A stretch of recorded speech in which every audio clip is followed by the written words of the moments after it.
Продовольственная и сельскохозяйственная организация ООН помогает развивающимся странам модернизировать аграрную отрасль и решать продовольственные проблемы.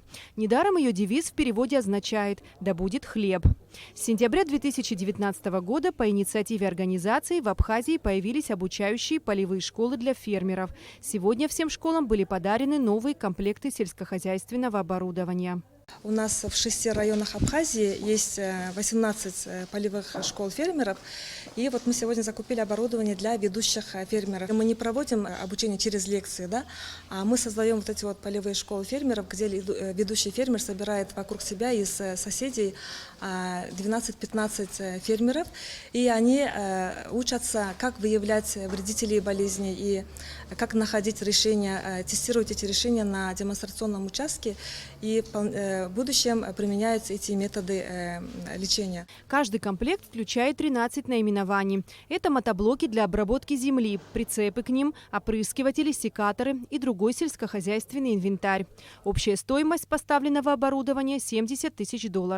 Здесь несколько операций производят вот эти агрегаты, даже производят опрыскивание. Они все будут розданы по всем 6 районам, за исключением Галского района, потому что Галский район он отдельно получил по другой программе.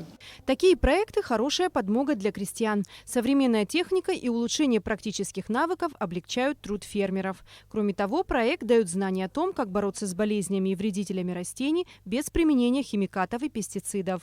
Эта организация нам помогает реально техникой, инвентарем. Ну, вообще любая помощь хороша для жителя, для крестьян. Техника это всегда облегчает, но именно вот, смотря тоже от местности зависит.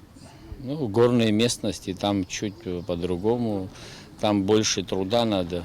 Потому что техника там особо не может работать, скажем, трактора там, а вот маленькая техника, она как бы лучше там пригодится. Проект «Интегрированная защита растений посредством полевых фермерских школ» завершится в 2022 году.